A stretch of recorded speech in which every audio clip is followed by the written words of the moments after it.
Welcome to this exploration of one of the most unsettling cases in Kentucky history. Please let me know where you're watching from and what time you're listening to this narration in the comments section before we start.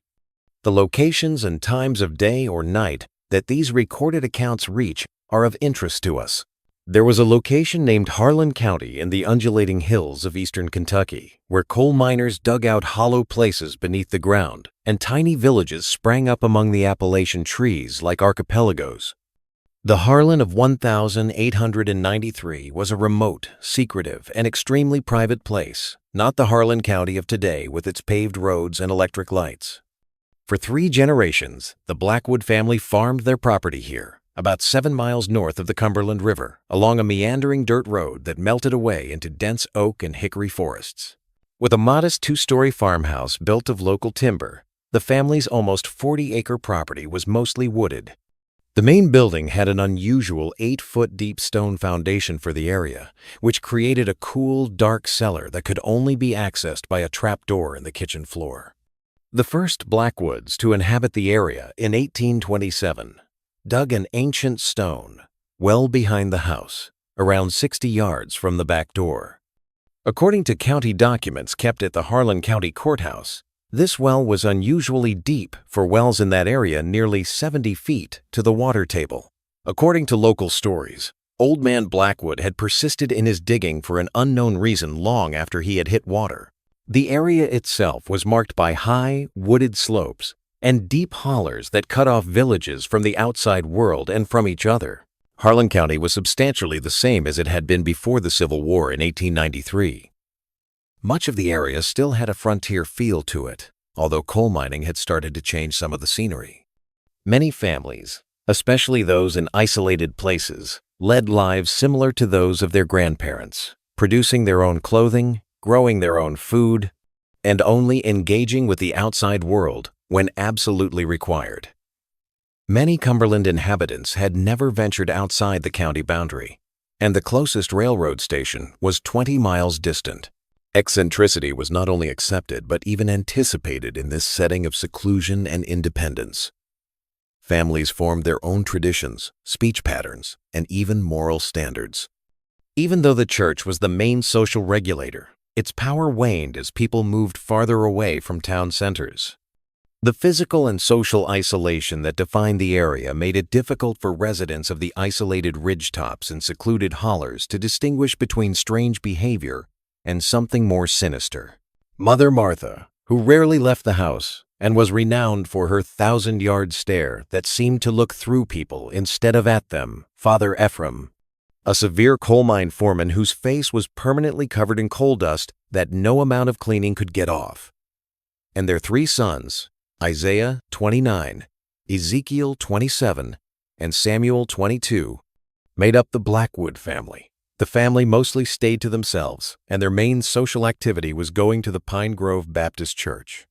In a place where families frequently lived miles apart, and self-sufficiency was not only valued, but also required, their distance was not wholly out of the ordinary. The main house, a tobacco barn that had been abandoned, a small stable that held 2 mules, and a root cellar set into the slope of a small hill about 40 yards from the house were all listed on the Blackwood property in 1890 county tax records. The existence of a tiny one-room hut at the far end of the property, almost obscured by the surrounding forest, was something that these official records overlooked. In his personal journal, which was found during a church renovation in 1955, the Reverend Josiah Holcomb, who was pastor of Pine Grove from 1888 to 1901, wrote that the Blackwood family presents a curious assembly each Sunday, entering and departing without engagement, the father's gaze fixed forward, the mother's downward, and the sons watching the congregation with an unsettling attention. Holcomb also mentioned that the youngest son, Samuel, had a strange habit of staying in the church cemetery after services, standing still among the headstones until long after the grounds had been cleared. Holcomb once saw Samuel sketching some tomb markers, paying close attention to the dates and inscriptions, as he noted in his diary entry dated April 1892. This structure, mentioned in Samuel's journal entries but not discovered until the 1962 investigation, apparently served as his private retreat following his return from college. When I inquired as to his interest, he replied that he found comfort in considering the transition between states of being. His manner was polite but distant, and I confessed to feeling a certain relief when he departed. The peculiar pattern of disappearances that started to afflict the neighborhoods around the Blackwoods' property, rather than their seclusion, was what attracted attention to them. During the spring of 1893, 7 people were reported missing from nearby communities within a 20-mile radius between March and November of that year. Local officials, who at the time were limited to Sheriff Thomas Ridley and his 2 deputies, men whose law enforcement experience went no farther than being able to wear a badge and handle a revolver, were not immediately able to determine what linked these disappearances. In 1893, Harlan County Sheriff's Office was housed in a single room of the county courthouse. It had a desk, a gun rack, and a small cage for the temporary detention of intoxicated people and troublemakers. Although they were infrequent, serious offenders were transferred to Cumberland's larger jail. A Civil War veteran who had lost his left arm at Shiloh, Sheriff Ridley had been chosen mostly due to his military service rather than any special skills in law enforcement. At best, his investigative techniques were crude, mostly consisting of questioning well-known individuals and looking in plain sight. Like the majority of the rural law enforcement at the time, he was completely unfamiliar with the idea of forensic evidence. Miranda Collins, a 32-year-old seamstress from Evarts, a tiny mining town 8 miles from the Blackwood property, was the first person to disappear. Collins had been spotted strolling down the Cumberland River Road at twilight on the 12th of March, 1893, according to Sheriff Ridley's testimony, which have been preserved in the county archives. She was supposed to be at her sister's house for supper, but she never showed up. According to tales from the time of her engagement to a mine superintendent from a nearby county, Collins was a modest woman of good Christian character. After 3 days of searching for her, just 1 hairpin was discovered by the side of the road around 2 miles from the turnoff to the Blackwood property. Collins's sister, Mary Barton, provided a statement in which she described Miranda as a creature of habit, unlikely to deviate from her planned route. Barton also said that Miranda had been working on a special project, a wedding dress for Rebecca Palmer, daughter of the store owner. She carried her sewing basket everywhere those days, Barton said, filled with lace and special thread ordered all the way from Louisville. However, no evidence of this basket was ever found. Collins' disappearance is especially significant, since it happened during what the villagers referred to as the between time, that early spring period, when the days had started to get longer, but winter's hold had not yet completely relaxed. The underbrush would not have been dense enough to totally block off view, and the woodland trails would have been muddy, but not impassable. Signs ought to have been obvious if someone had strayed from the main path, whether voluntarily or under duress. But other than that 1 hairpin, the search parties found nothing. On the 4th of April, 1893, the second disappearance took place. The 41-year-old Louisville traveling salesman Joseph Miller was last seen departing the Pine Hill Inn in Cumberland after telling the owner that he planned to visit a number of nearby farms to market farming equipment. 2 days later, Miller's horse and empty wagon were found less than a mile from the Blackwood property, standing unattended on the main road. He made 3 transactions that day, the last of which was to a farm 5 miles east of the Blackwoods, according to his ledger, which was found in the wagon. No sign of a scheduled visit to the Blackwood property was present. Harold Jenkins, the owner of the inn, gave a statement characterizing Miller as a regular visitor to our county, coming through every 3 months with his wagon of goods. Jenkins said that Miller had been in a particularly good mood that morning, having sold nearly his entire inventory during this trip. He mentioned having only a few items left to sell: a plow blade, some harrow teeth, and a collection of smaller tools. He expected to be back by supper time to celebrate with a good meal and perhaps a glass of bourbon before heading back to Louisville the next day. Miller's wife, who had been contacted by mail by Sheriff Ridley, replied with a letter that is preserved in the case file, characterizing her husband as reliable to a fault and not prone to abandoning his responsibilities. She also stated that he carried approximately $80 in cash from his sales, a significant amount for the time, which was never recovered. She added that her husband always carried a small journal in which he sketched interesting landscapes and buildings encountered during his travels. This journal was not one of the items found in his wagon, but it was a detail that would later prove important. The pattern approached the Blackwood property after the third disappearance. A 35-year-old surveyor for the coal company named Edward Simmons disappeared on the 10th of May, 1893, while taking measurements in the woodland area about 3 miles from the Blackwood farm.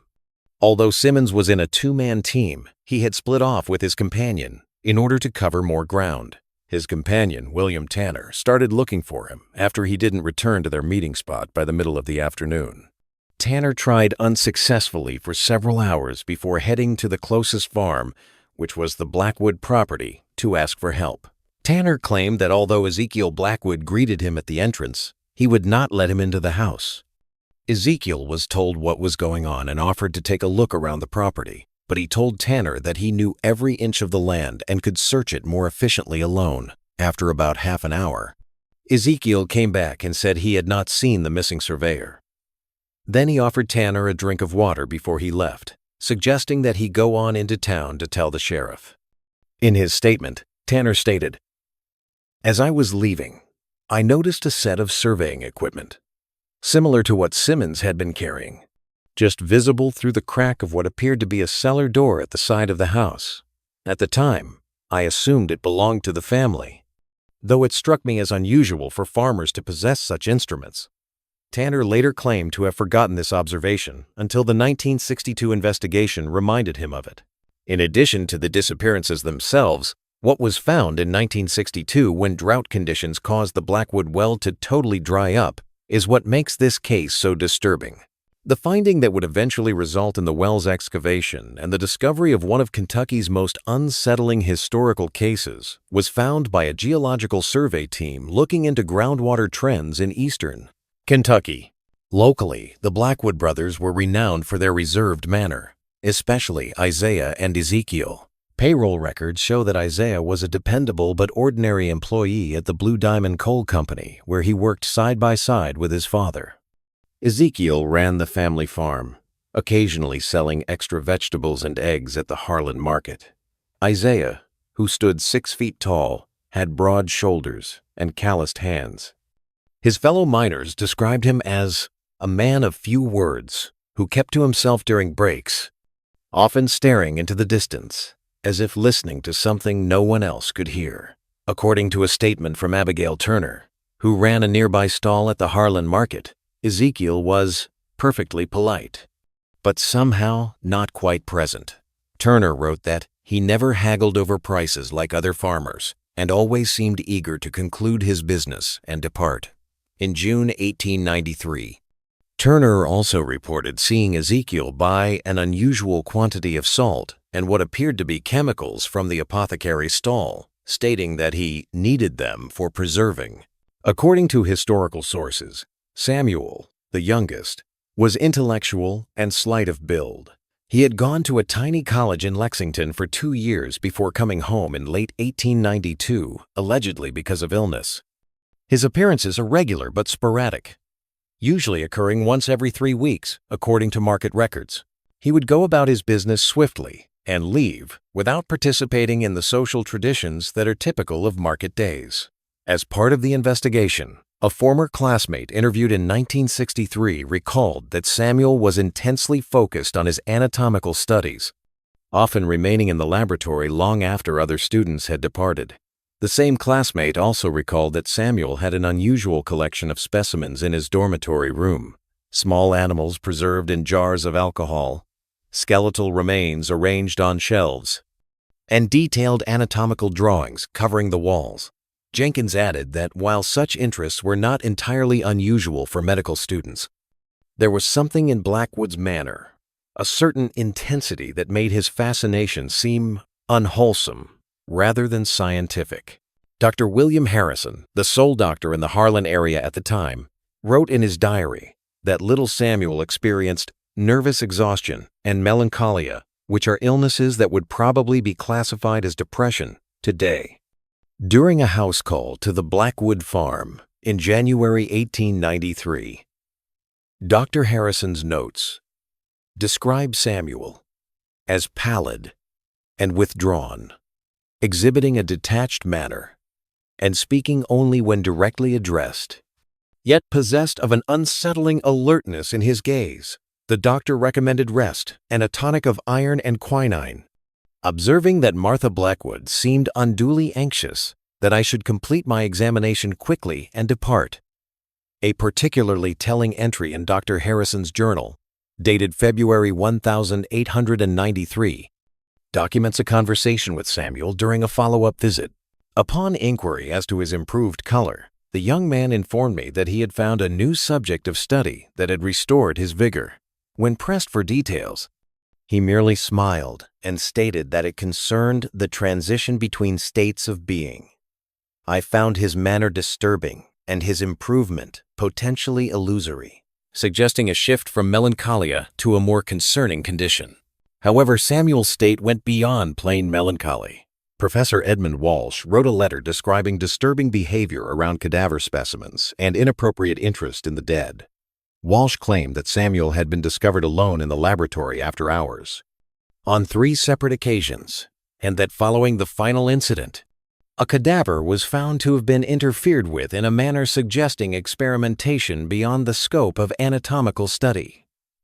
The letter ends with a suggestion that Samuel seek treatment for his nervous condition before contemplating a return to medical studies. Dr. Thomas Green gave a more thorough account of the incident in 1965, and a letter found in the college's archives in 1967 indicates that Samuel had been asked to leave after an incident involving the anatomy lab. Green, who had been a teaching assistant in the anatomy laboratory during Samuel's time at the college, recalled in a sworn statement, "The cadaver in question had been designated for first-year students to study the muscular system. When I arrived early one morning to prepare for the day's lesson, I found evidence that someone had been working on the specimen overnight. Certain muscles had been carefully removed, and most disturbingly, apparent attempts had been made to replace them with preserved animal tissues. Next to the body lay detailed drawings showing a hybrid anatomical system that appeared to combine human and animal characteristics. The work showed considerable skill, but reflected a profoundly disturbed mind." Green further stated that when confronted, Samuel had not denied his actions, but had instead attempted to explain them as an exploration of interchangeability between species and preparation for more advanced work. When informed that he would be required to leave the college, Samuel reportedly displayed no emotional reaction, but simply nodded and stated, "I can continue my studies at home. The environment there will be more conducive to extended observation." To their few guests, the Blackwood family's everyday routine seemed ordinary. Known for her preserves, Martha Blackwood occasionally sold them to the Harlan General Shop. At the mine, Ephraim was respected, if not quite liked. However, few were aware that after Samuel returned from college, the Blackwood brothers had adopted peculiar habits. Jacob Whitley, a former mine worker who periodically brought coal to the Blackwood residence, reported in 1894 that late one evening in April 1893, he saw the brothers crowded around something next to the well. They said they were fixing the stone wall around the well when asked. Whitley observed that Samuel remained crouched over whatever they had there, not looking up even when I greeted him directly. Whitley did not ask further, but he did comment that, as he departed, he noticed an unusual smell, somewhat medicinal, but with an underlying sweetness that reminded me of the time a deer had died near our water pump in summer. Whitley stated that they seemed unnaturally protective of whatever lay on the ground between them, with Ezekiel positioning himself to block Whitley's view while Isaiah spoke to him. In a subsequent interview conducted in 1963, Whitley, who was then his 90s, recounted further information about the meeting. "There was something wrapped in burlap on the ground between them. I caught just a glimpse, but it seemed to have an unusual shape, not like tools or building materials, and there was a bucket nearby with what looked like reddish water. When I asked if they needed help with the repairs, Isaiah seemed almost angry at the suggestion, saying they preferred to work alone. What struck me most was how they positioned themselves, like they were protecting something precious rather than just making repairs.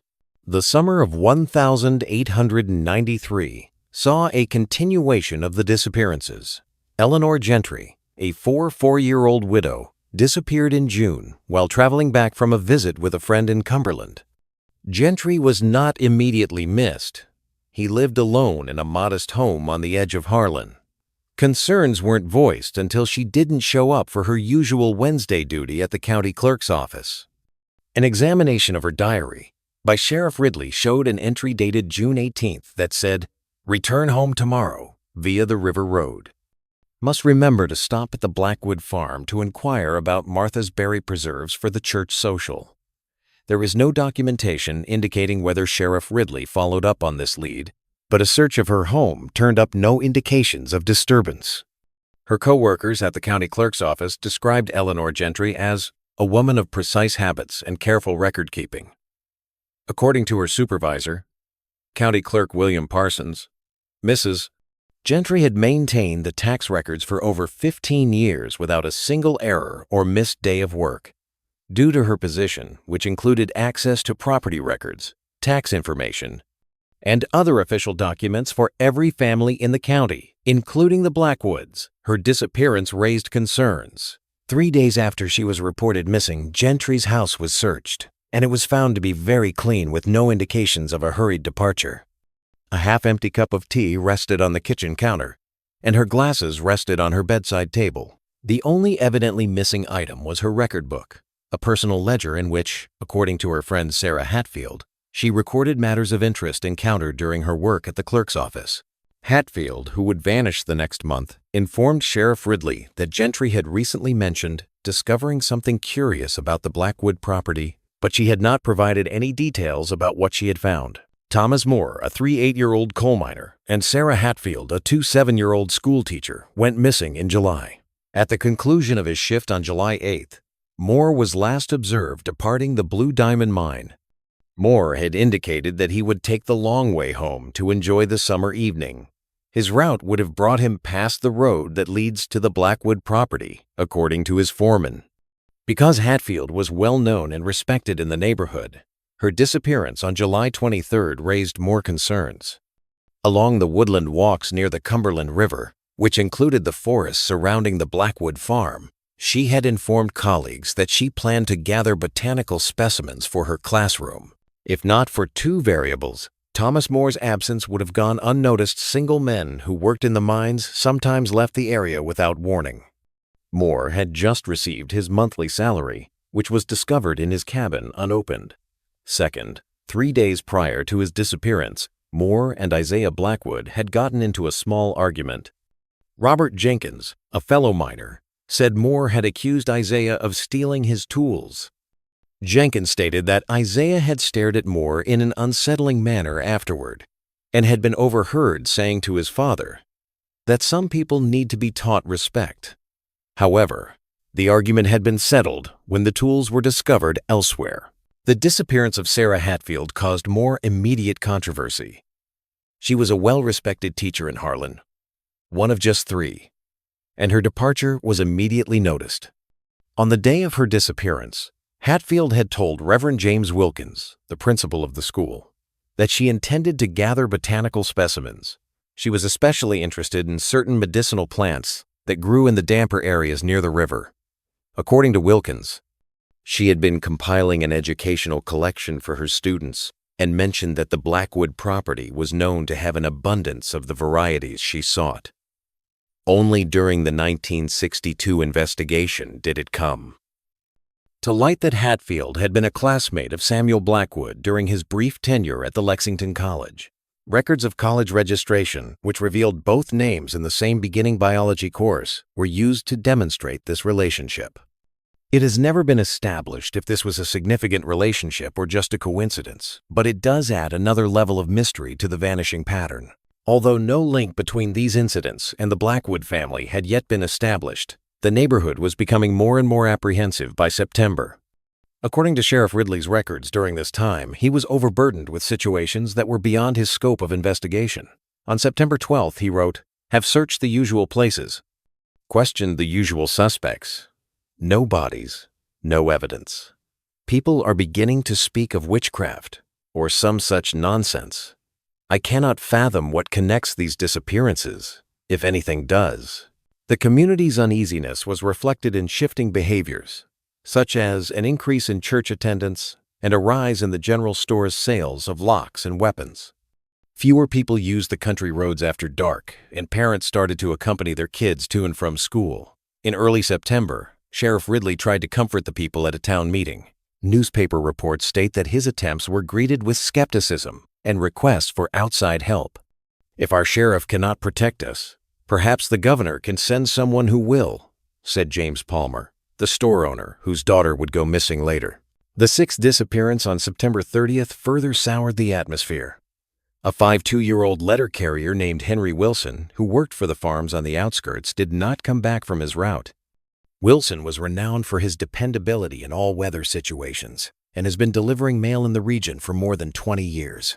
Late that night, with the mail pouch still half filled, his horse rode back to the Harlan post office without its rider. About 3 miles from the Blackwood property, on the Coleman farm, was the last delivery noted in his log. It appears that Wilson never made it to the Blackwoods farm because the mail that was meant for them was still in the pouch. The following day, a search party went Wilson's usual route, but they didn't come across the postal carrier until they got to a location on the road about half a mile from the Blackwood turnoff. On the ground next to the road, they found Wilson's hat and a tiny pool of what looked to be dried blood. A more thorough search of the nearby forests turned up no further evidence. Without the use of contemporary forensic methods, the blood could not be positively identified as human. The 1-year-old Rebecca Palmer's disappearance on the 18th of October, 1893, was what broke the anonymous pattern. Palmer was the daughter of James Palmer, a prominent figure in Harlan County and the proprietor of the biggest general store in the area. Her disappearance led to a more in-depth investigation than had been done in cases before. According to reports, James Palmer threatened to bring in men from Louisville who know how to conduct a proper search if his daughter could not be located. In addition to being the daughter of the business owner, Rebecca Palmer was a well-known musician in the neighborhood who taught piano to kids from wealthy families. She was characterized as refined and well-educated, having gone to a Virginia women's college before coming back to Harlan to assist in running her father's company. She had told her father that she planned to meet a pupil who had missed multiple sessions when she left the store at around 4 in the afternoon on the day of her disappearance. Palmer would have had to drive along the road that passed close to the Blackwood property because the student lived on a farm. Sheriff Ridley's notes, found decades later in a storage closet of the courthouse, state that Rebecca Palmer was last seen strolling along the road that ran close to the Blackwood property. Nearly 30 men from nearby areas were assembled as part of the search party. Without finding anything, they spent 3 days searching the woods, riverbanks, and abandoned mine shafts.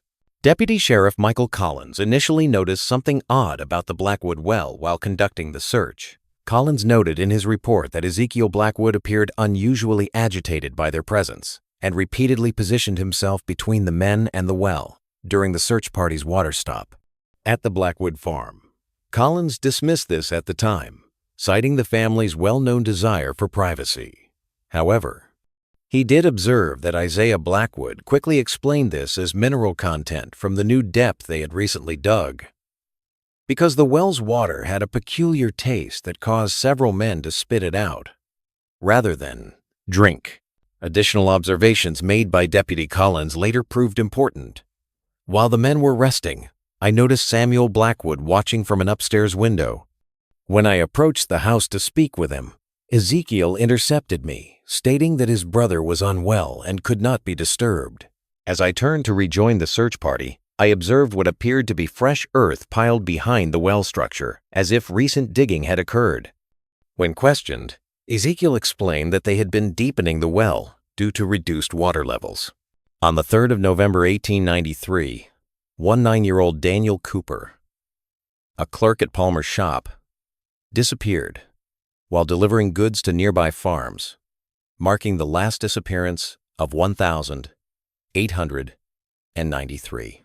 The delivery items were still fastened in the rear of Cooper's wagon when it was discovered abandoned on a forest trail about 3 miles from the main road. The Blackwood farm was his last scheduled destination, according to his ledger, where he was to bring a barrel of flour and other miscellaneous items. Cooper's relationship to James Palmer, who by this point was actively pressuring Sheriff Ridley for answers in his daughter's hunt, raised special concerns about his absence. A few weeks prior, Cooper had been dispatched expressly to deliver items that the Blackwoods had purchased. Store records indicate that this order was unique in both its size, which suggested hoarding supplies, and its contents, which contained exotic commodities such chemical preservatives typically used for taxidermy, as well as vast quantities of salt and sugar. Eastern Kentucky experienced significant snowfall during the 1893-1894 winter. The hunt for Rebecca Palmer and the other missing people was momentarily put on hold when the earth froze solid. The disappearances had stopped by spring, and while the occurrences were not forgotten, they progressively dwindled from the public's immediate concern. Up until his death in 1910, James Palmer allegedly offered a sizable prize for information regarding the whereabouts of his daughter, but no reliable leads were ever found. Sheriff Ridley had really tried a more in-depth study of the Blackwood property in the spring of 1894, which was one aspect that was not well known until the 1962 probe. His personal journal, distinct from his official reports, contains an entry dated April 14, 1894. Visited Blackwood Farm today on pretext of following up on winter tax assessment. Ezekiel met me at the road and insisted on conducting our business there rather than inviting me to the house. When I suggested I might check their well for water quality, as complaints had been received about contamination in the area, he became visibly agitated, said their well was private property and not subject to inspection without a court order. Have insufficient evidence to obtain such an order, but my suspicions grow. A subsequent entry, dated April 20th, 1894, suggests that Ridley's suspicions were shared by at least one other official.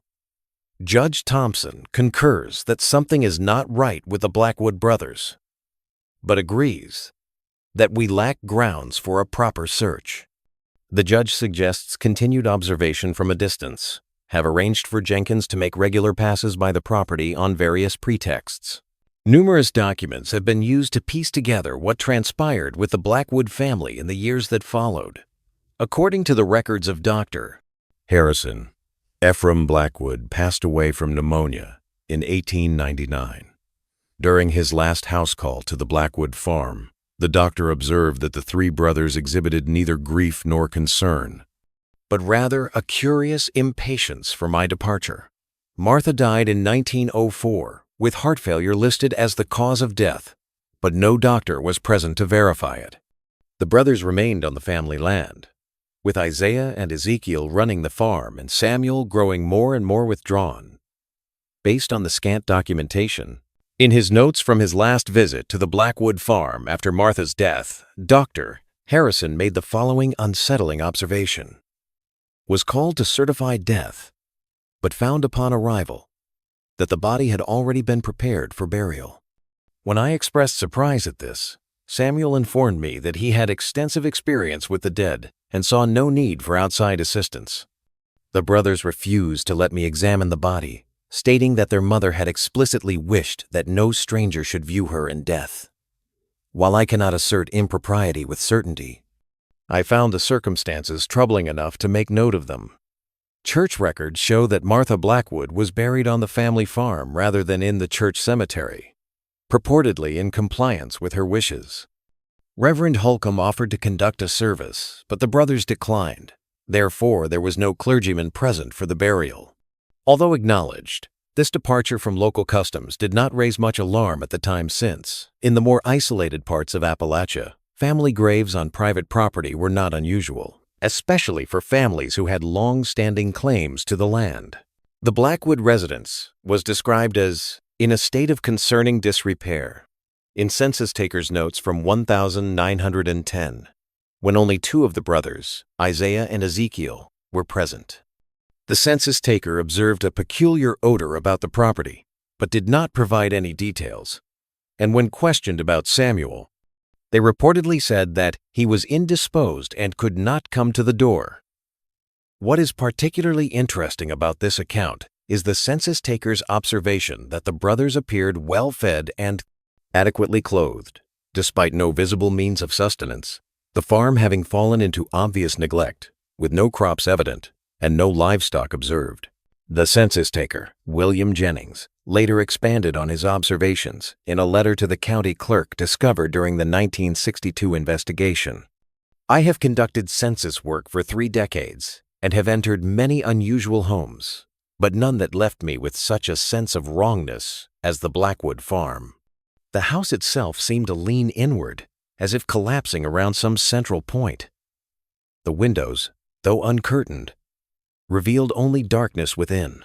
Most disturbing was the well, which Ezekiel Blackwood physically prevented me from approaching. When I expressed thirst, he instead fetched water in a metal cup that he watched me drink from and then immediately reclaimed. I departed as quickly as propriety allowed, and confess I looked over my shoulder more than once as I made my way back to the main road. Only Ezekiel was left at the Blackwood farm by 1920. Isaiah passed away in 1915, according to tax records, but no death certificate was ever submitted. Isaiah passed on and was laid to rest on family land, according to a notation in church records, but no other information is given. After 1910, Samuel just vanished from all records. In 1911, the successor of Reverend Holcomb at Pine Grove Baptist Church made a single mention of him in his diary, writing that Ezekiel had requested prayers for his brother, who was now in a better place, though not yet at rest. The lack of death certificates for both Isaiah and Samuel would not have been unusual for the time and location. In rural areas, deaths frequently went unrecorded officially, especially when no doctor was present. The timing, however, was important to subsequent investigators. Samuel's absence from records occurred at the same time that his diary entries became more irregular and suspicious. After Ezekiel's death in 1932, the sole officially recorded death of the brothers, the land passed to the county because of unpaid taxes, and the property slowly fell into ruin. No bids were received, and the land remained in county ownership until it was eventually incorporated into federal forest lands in the 1950 seconds. The auction notice, which was published in the Harlan Daily Enterprise, described the property as 40 acres with dilapidated dwelling and outbuildings, suitable for timber harvest. The memoirs of Dr. Robert Lawrence, the county physician from 1925 to 1940, contain an intriguing addendum to this era. In the winter of 1931, Lawrence wrote, he was summoned to the Blackwood estate to care for Ezekiel, who was in his 62nd and afflicted with what seemed to be tuberculosis. The elderly man was found in one room of the otherwise deserted property, living in indescribable squalor, according to Lawrence. Most curious, wrote Lawrence, was that despite his obvious poverty and the decrepit state of the house, Blackwood possessed an expensive brass telescope set up at the window, trained not on the sky, but on the well in the backyard. When I inquired about this, he replied that he was keeping watch over the family, a statement I attributed to the delirium of his illness.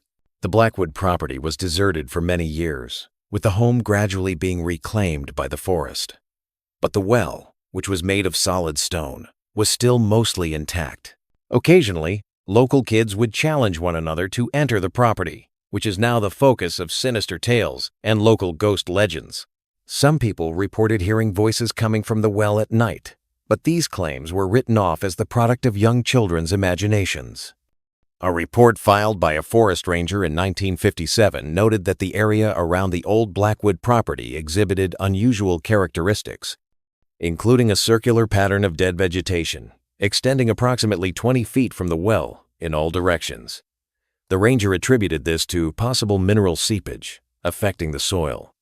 He also noted that Animal activity is notably absent in the immediate vicinity of the well, suggesting potential contamination of the groundwater. The ranger, James Harkins, included in his report a personal observation that was initially disregarded but later considered significant. During my survey of the area, I experienced an inexplicable reluctance to approach the well directly. This sensation was sufficiently pronounced that I found myself repeatedly veering away from my intended path. While I attribute this primarily to uneven terrain and natural obstacles, I note it here for completeness of record. The local forestry office may wish to test the groundwater for harmful mineral content before incorporating this section into the public recreation area. The reality didn't start to surface until the 1962 drought. It was the driest summer Kentucky had seen in decades, and the USS. Teams from the Geological Survey had been sent out to evaluate groundwater levels across the Appalachian region. James Corbett and Michael Ramsey, his assistant, arrived in Harlan County. They mapped the county's abandoned wells, including the historic Blackwood well, as part of their survey. Ramsey went down into the dry hole to collect soil samples on the 23rd of August 1962. What he found was a human femur embedded in the well's clay walls, around 50 feet below the surface. Ramsey's initial reaction was described in his field notes, which were later submitted as evidence. At first, I believed I had encountered an animal bone, perhaps from livestock that had fallen into the well decades ago. Upon closer examination, the distinctive characteristics of a human femur became unmistakable. Further inspection revealed what appeared to be deliberate tool marks on the bone. Ramsey informed Dr. Corbett right away, and the Kentucky State Police were contacted. The first reaction was doubtful. The bone might have been misdiagnosed, and animal bones were sometimes found in old wells. However, even non-specialists could see the unique human traits when Ramsey climbed with the femur. When Detective Sergeant Howard Mitchell received the call, he secured the scene right away and asked the State Crime Laboratory for forensic assistance. An investigation was started right away after the discovery. The well was carefully excavated by the Kentucky State Police and forensic experts from the University of Kentucky. Lieutenant Robert Masterson, who headed the police investigation, wrote in his preliminary report that the condition and arrangement of the remains suggest deliberate placement rather than accidental entry into the well. The excavation process was laborious and technically difficult. The well had partially collapsed in several sections after decades of exposure to the elements. The official report described what they found as evidence of multiple human remains in various states of decomposition, some showing signs of preservation attempts. In order to properly remove stuff from the well without further destroying the evidence, forensic archaeologists from the University of Kentucky created a sophisticated retrieval system that included a number of platforms and pulley mechanisms. The procedure took over 3 weeks, during which state police guarded the site and limited access to the nearby woodland. Dr. Elizabeth Carter, the lead forensic archaeologist, wrote in an academic paper from 1964. The well presented unique challenges due to its depth and the fragile nature of the remains. What became apparent as we proceeded was that this was not a case of bodies being simply disposed of in the well, but rather a deliberately constructed environment. The remains had been arranged in specific positions, and in some cases appeared to have been periodically manipulated or moved, suggesting ongoing interaction rather than mere disposal. Additional excavating turned up more. Investigators discovered a sealed chamber, a rough apartment scooped out from the surrounding dirt and reinforced with timber at the bottom of the hole, beneath layers of stone and sediment. With a ceiling height of just over 6 feet and dimensions of about 12 feet by 8 feet, this chamber had been built with unexpected craftsmanship. The floor had been leveled and packed with clay, and the walls were lined with fitted stone. About 15 feet above the water table, a little tunnel that connected to the main well shaft seemed to provide access to this chamber. Personal belongings such as jewelry, pieces of clothes, and most unsettling of all, a leather-bound journal that was later determined to be Samuel Blackwood's, were discovered inside this chamber. Investigators also found a number of glass bottles with chemical residues, what looked to be a workbench made of rough-hewn timber, and a number of specialized instruments that forensic experts later determined were comparable to those used in early embalming procedures. Evidence of highly advanced engineering for the time and location was found in the chamber. Narrow tubes that ran upward through the surrounding dirt to surface points that were camouflaged as natural features made up the rudimentary ventilation system that had been put in place. Despite being underground, the chamber remained reasonably dry, thanks to a drainage system that directed groundwater away from the floor. The most unsettling finding was proof of a pulley system that was attached to the main well shaft and was presumably used to lower persons or goods into the chamber. The investigation's unanswered question is, why was such a meticulously built underground chamber built on a remote farm in 19th century Kentucky? Dr. Carter's report stated, "The construction of this chamber represents a significant investment of time, knowledge, and labor. It could not have been the work of a single individual acting hastily, but rather suggests a planned and methodically executed project carried out over an extended period. The presence of ventilation and drainage systems indicates an intention for long-term use of the space." The diary included entries from 1892 to 1909. Parts of it were retained and transcribed until being sealed by court order in 1964. The contents expose Samuel's unsettling preoccupation with preservation and death, which grew during his brief medical studies. More precisely, it described what the brothers did after he got back home. An entry from the 2nd of April 1893 reads, "Have finally convinced I and E of the importance of my work. Initial reluctance has given way to curiosity. The well chamber is now complete. Ventilation adequate for extended periods of study. Temperature remains constant at 52 degrees. Ideal for my purposes. MC. Presumably Miranda Collins continues to provide valuable insights. Preservation technique improving." A subsequent entry from July 1893 states, "E has developed a surprising aptitude for the more delicate aspects of preservation. His farm experience with animal anatomy serves him well. I remains hesitant, but participates when directed. T.M., likely Thomas More, required more substantial preparation due to physical condition. Chamber now accommodates 4 subjects comfortably. As the journal entries go on, they get more in-depth and unsettling." An entry from August 1893 states, "Have refined the preservation formula. Addition of arsenic compounds produces superior results, though ventilation must be improved when working with these substances. Subjects retain remarkable flexibility when treated properly. E has suggested articulating the joints with wire for greater positional stability. His practical knowledge continues to surprise me." In the month of September 1893, Samuel wrote, "The chamber has become our sanctuary. I now spend several hours daily below, often reading aloud to R.P. likely Rebecca Palmer.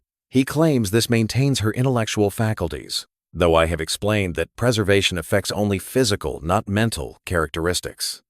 His attachment grows concerning, but his assistance remains valuable. E continues to manage practical matters above ground, ensuring our privacy and obtaining necessary supplies.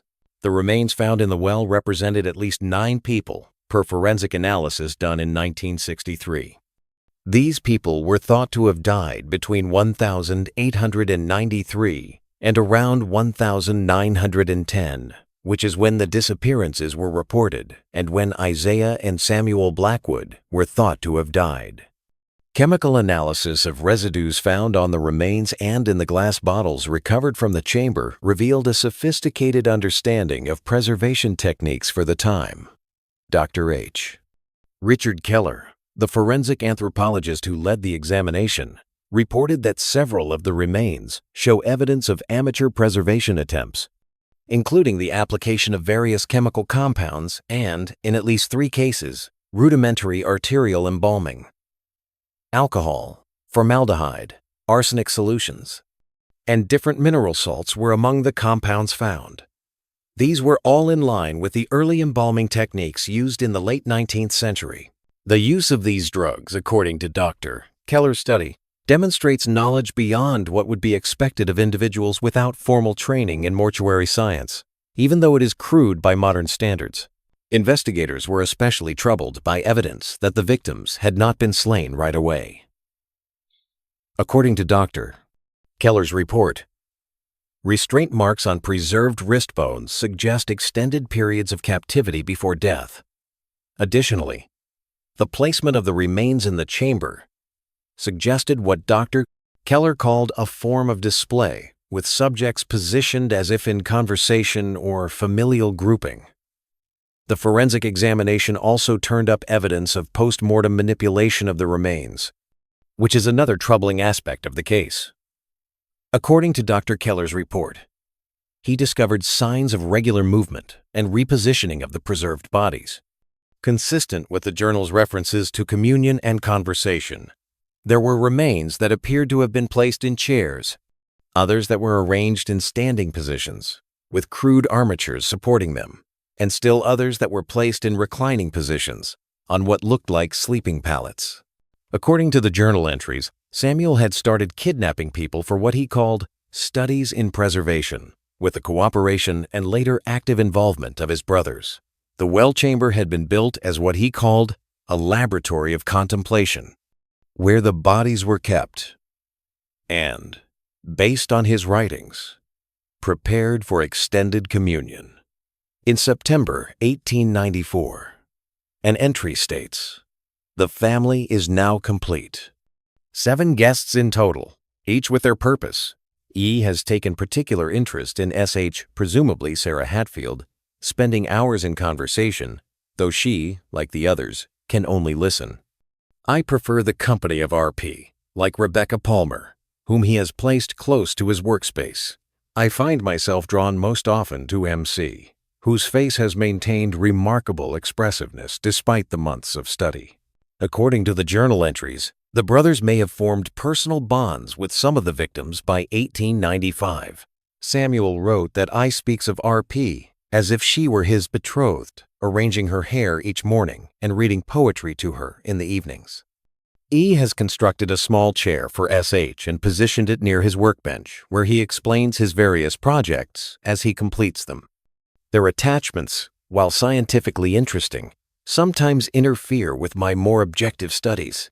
Have had to remind them repeatedly that our subjects are vessels for knowledge, not companions. The paragraphs that described how Samuel taught his brothers his methods and attitude toward the dead were possibly the most unsettling.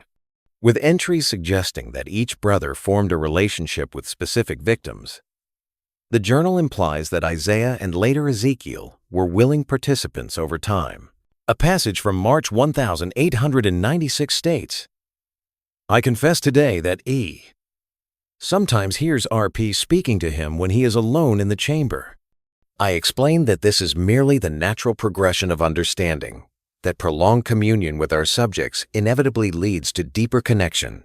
E nodded in agreement, adding that S.H. often sings when the lamp is extinguished. The diary entries indicate a serious decline in the boys' mental health by 1900, after the death of their father. Samuel states, "Father's passing has affected I more deeply than anticipated. He now refuses to leave the property, claiming that R.P. has warned him of dangers beyond our boundaries." E continues his market visits but returns increasingly agitated, convinced that townsfolk suspect our work. Have reminded them both that our research requires absolute secrecy. A particularly upsetting entry from December 1900 reads, "Winter solstice observed in the chamber. All subjects arranged in circular formation around the central table. I insisted on placing candles in their hands, a theatrical touch I would normally discourage, but the effect was admittedly striking. E brought evergreen boughs from the forest and placed them at their feet, saying S.H. had requested this to remind her of the scent of life. Our communion lasted until dawn, each of us seated beside our chosen subjects. The silence was perfect, unbroken even by breathing. The journal's last several years include the most unsettling entries. By 1908, Samuel writes, "Chamber now houses 11, though space grows limited. I spends most nights below, claiming the air above ground has become poisonous to him. His physical condition deteriorates, but he refuses treatment. E has begun construction of a secondary chamber, though I question the structural integrity of his design. An entry from February 1909 suggests that Samuel himself had begun to succumb to the same delusions he had fostered in his brothers. MC spoke to me clearly today for the first time. Her voice, though audible only to me, carried the same gentle tone I remember from our first meeting. She expresses concern for I, saying his time grows short. When I asked how she could know this, she merely smiled in that particular way that indicates she possesses knowledge beyond my understanding. Have begun to consider that our subjects may indeed retain more awareness than scientific principles would suggest. The final dated entry from October 1909 reads simply, I has joined them permanently. His place is prepared beside RP, as he wished. E does not understand my methods and grows increasingly erratic. The work must continue, but I fear for its future. My own condition worsens daily. There were many obstacles in the way of the investigation. After being buried for decades, it was challenging to identify the remains with certainty. But because to dental records and personal belongings, detectives were able to make a preliminary connection between some remains and people who were reported missing in 1893, such as Rebecca Palmer, whose silver locket was found among the retrieved goods. The remains were reburied in a sealed cemetery plot in Harlan after the investigation, although DNA testing, which was not available at the time of discovery, would have yielded more conclusive identifications. The following personal belongings were found in the chamber and helped identify a number of victims. Rebecca Palmer's sheet music, preserved in a waterproof case. Joseph Miller's sketching journal with detailed drawings of Kentucky landscapes. Sarah Hatfield's botanical specimen case, still containing dried plant samples. And Miranda Collins's sewing basket, which contained the lace and special thread her sister had mentioned. These objects, as well as unique pieces of jewelry and clothes, offered strong proof that the bones belonged to particular missing individuals. Due to the passing of time and the deaths of all suspected offenders, the case was archived in 1965 rather than being formally closed. Only a small portion of the conclusions were made public after they were sealed by court order. After concrete was poured into the well, the land was subsequently added to the Daniel Boone National Forest. The case was mentioned in passing in a 1968 academic paper titled Historical Criminal Psychopathology in Isolated Rural Communities, which was written by Dr. Academic Harold Matthews, the lead forensic psychologist who examined the case files. In it, he made hypotheses regarding the psychological elements that could contribute to such behavior, especially in remote family units where irrational beliefs could grow unchecked by more general social norms. In certain isolated environments, according to Dr. Matthews, particularly those characterized by minimal social interaction and strong family interdependence, deviant behavioral patterns introduced by a dominant personality can gradually normalize within the family unit. What begins as resistance or revulsion may, through constant exposure and psychological pressure, transform into acceptance and eventually participation. Dr. Matthews further theorized that the development from individual to shared psychopathology was predictable. Initial exposure creates cognitive dissonance in previously healthy individuals. This dissonance must be resolved, either through rejection of the deviant behavior or through accommodation and eventual acceptance. In isolated contexts where rejection would result in social ostracism from the only available social group, the pressure toward accommodation becomes nearly irresistible. The public's awareness of the Blackwood case has mostly diminished. In the National Forest, the concrete-filled well is still overgrown and unsigned. Although forest rangers ascribe this to the natural wetness of the hollow where the well is located, hikers occasionally remark a strange heaviness in the air surrounding the spot.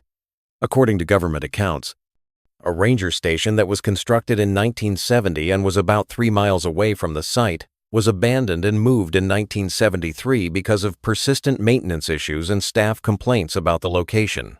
From a psychological standpoint, this instance is especially notable because of Samuel's brother's apparent exposure to his abnormal thinking. Dr. Matthews postulated that in order to preserve family unity, Isaiah and Ezekiel, who were already socially secluded and reliant on familial ties for their sense of identity, progressively embraced Samuel's distorted worldview. The other option, according to Dr. Matthews, would have been to reject their brother's behavior, which in their isolated context would have meant rejecting their primary, perhaps only, social connection. A portion of Samuel's journal, which was declassified in 1967, largely unrecognized outside of academic circles, includes the "Isaiah came to me today with questions about e.g., presumably, Eleanor Gentry. He has begun to understand my methods. The preservation is holding remarkably well. The well maintains the perfect temperature, not too cold, not too warm. I have shown him how to speak with her, how to listen. He sat with her for 3 hours this afternoon. When he emerged, something had changed in his eyes. He sees now what I have always seen." Another excerpt from 1897 reads, "E has developed his own methods of communion. While I prefer quiet contemplation, he speaks aloud to SH for hours, telling her of his daily activities, as one might address a wife. I have not discouraged this, as different approaches yield different insights. What matters is that he no longer views our subjects as mere specimens, but as continuing presences." An entry from August 1898 indicates that the brothers had created complex ceremonies to commemorate their reunion with the bodies. Full moon ceremony conducted last night. All subjects arranged according to height, forming a half circle facing the eastern wall, candles placed at regular intervals. I and E have begun adopting my formal attire for these occasions, white shirts, black suits, saying it shows proper respect. The chamber takes on a different character during these observances, the air seeming to thicken with significance. E claims to see movement among the subjects during the height of the ceremony, though I observed nothing unusual beyond the expected play of shadows. A small team of forensic psychologists who specialize in historical cases have examined the psychological ramifications of the Blackwood case. Dr. Elizabeth Harrington, writing in a 1969 paper for the Journal of Criminal Psychology, suggested that the Blackwood brothers represented a rare case of shared psychopathology, wherein a dominant personality, Samuel, gradually normalized deviant behavior within a closed social system, the isolated family. What we observe in the Blackwood case, Harrington wrote, is not merely the influence of one disturbed individual over others, but rather the creation of an entirely new psychological reality, within which behaviors that would be immediately recognized as pathological in broader society came to be perceived as normal, even necessary. The brothers developed what might be termed a microculture, with its own internal logic and values, entirely divorced from the social norms of their time and place. Dr. Harrington further noted that the brothers' psychological deterioration appeared to accelerate following the deaths of their parents, with the removal of the last moderating influences, parents who, while perhaps not fully aware of their sons' activities, nonetheless represented connections to broader social norms. The brothers' shared delusions intensified. The journal entries show a marked increase in elaborate rituals, personification of the remains, and belief in reciprocal communication following the mother's death in 1904. The case also calls into question the time period's investigative constraints. According to Sheriff Ridley's notebooks, he had concerns about the Blackwood family after Rebecca Palmer vanished, but he lacked the tools and forensic expertise necessary to properly investigate these accusations. In one entry, dated November 1893, he wrote, "Something not right about those Blackwood boys. Way they look at you, like they're figuring something. Way they stand between you and that well of theirs.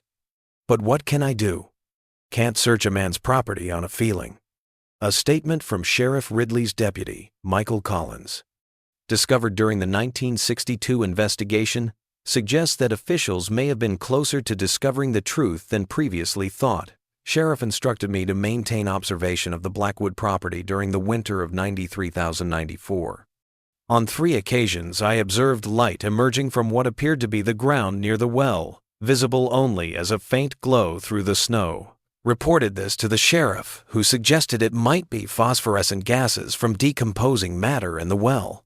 Given what we now know, it seems more likely it was lamplight from the underground chamber, visible through one of the ventilation shafts during times when snow coverage made the brothers less concerned about detection. The whole scope of the brothers' operations was still up for debate, and it would take almost 70 years for the truth to come to light. In his final review of the physical proof, Dr. Keller stated that the 9 individuals identified represent only those whose remains were preserved within the well chamber. Given the duration of the brothers' activities and the journal references to additional victims, it is reasonable to conclude that the true number of victims may be significantly higher. Today, the site of the Blackwood house is just a plain patch of woodland. If you know where to look, you can still find the house's foundation stones, albeit they are slowly vanishing under fallen leaves and moss. Only a little hole in the ground and a circle of stones, which are now nearly entirely obscured by undergrowth, indicate the well, which is filled with concrete and covered with dirt. A reporter from the Harlan Daily Enterprise accompanied an old woman named Margaret Collins, the great-niece of the first person to go missing, when she visited the location in 1969. The reporter reported that during their visit, the area immediately surrounding the well remained unusually cool, as if the earth itself resisted the sun's warmth. Collins refused to approach closer than 10 feet to the well site, claiming that she could feel the wrongness still living in that spot. She stood silently by the filled-in well for several minutes before speaking. "The ground remembers," she was quoted as saying. "Even when people forget, the ground remembers what happened here." "My Aunt Miranda was known in the family as someone who could see things clearly," Collins explained in a 1970 follow-up interview for a local historical society, adding that shortly before her disappearance, Miranda had told her about the Blackwood brothers, who watched her differently than other men, did not with desire, but with curiosity, like she was a puzzle they wanted to solve. Grandmother said she didn't think much of it at the time, but after Miranda vanished, those words haunted her for the rest of her life. Time can obfuscate even the most troubling episodes of local history, and the Blackwood case serves as a reminder of how readily truth may be buried, both literally and figuratively. It also illustrates how human psychology may be distorted by isolation, enabling behaviors that would be instantly viewed as abnormal in larger society to emerge and endure inside closed systems. What is unknown about the case may be more disturbing than what we do know. Only a small portion of Samuel Blackwood's writings may be found in the journal entries that were found in the well chamber. Other volumes may have been concealed elsewhere on the property or burned by Ezekiel in his later years, according to references made in the text. It may never be possible to fully comprehend the whole scope of the brothers' actions, the identities of all the people they harmed, or the entire course of their psychiatric decline. When Harold Jenkins, a retired miner, approached investigators in 1967 and claimed to have knowledge on the Blackwoods, an intriguing side note to the case surfaced. Jenkins, who was in his 82nds at the time, claimed to have worked at the Blue Diamond Mine from 1895 to 1897 with Isaiah Blackwood. Jenkins recalled that Isaiah had once told him that Samuel had found a way to keep people from ever leaving and that the family was growing, not like other families, but growing all the same. Jenkins acknowledged that at the time he had not understood the significance of these remarks, attributing them to the peculiar way in which Isaiah sometimes spoke. Jenkins also related an incident that occurred in the winter of 1896, when he had met Ezekiel Blackwood in Harlan while he was buying unusual supplies. He had a list written all careful like chemicals, I remember because I couldn't pronounce the names, and glass jars, the big kind for canning, but it was the wrong season for canning. And he had this smell about him, not unwashed, something else, something that made me step back without thinking about it. In a sworn statement, Jenkins added, "There was one day in particular that stands out. Isaiah came to work with scratches on his face, long, thin ones, like fingernail marks.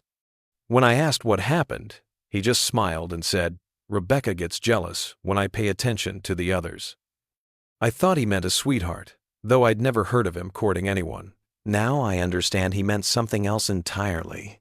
the Blackwood Farm occurrences are now mostly relegated to the status of a footnote in scholarly historical criminal psychology research.